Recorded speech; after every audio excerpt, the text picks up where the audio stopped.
You just gonna bring that up, ain't you? Yes, I have two stories over this.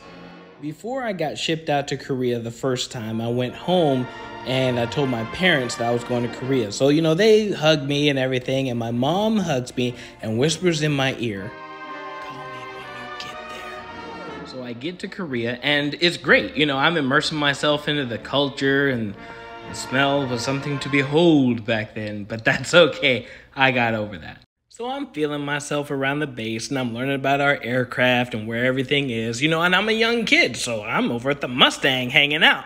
So a couple of days later at work, my master sergeant comes out of his office. "Yo, Airman Bracey, you got a phone call. It's your mom."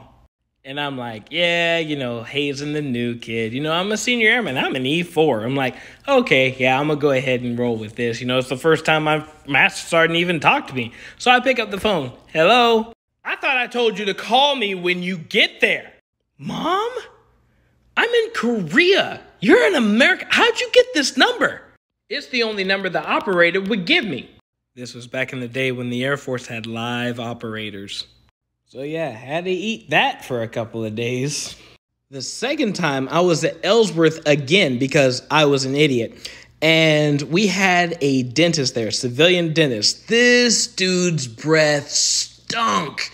It was like, how are you a dentist when you're trying to fight gingivitis your damn self? It just felt like he didn't care about the patient. And the thing is, a lot of people did not like this guy. They were even putting in ICE surveys about this guy, but he just couldn't get fired. So one day, I'm talking to my mom on my Motorola StarTAC. That was my cell phone back in the day. And my mom goes, "Do you want me to do something about it?" And I'm like, my mom's never been military. Yeah, she's lived the life as a military brat. But I was like, yeah, sure, but I don't even know what you're capable of doing.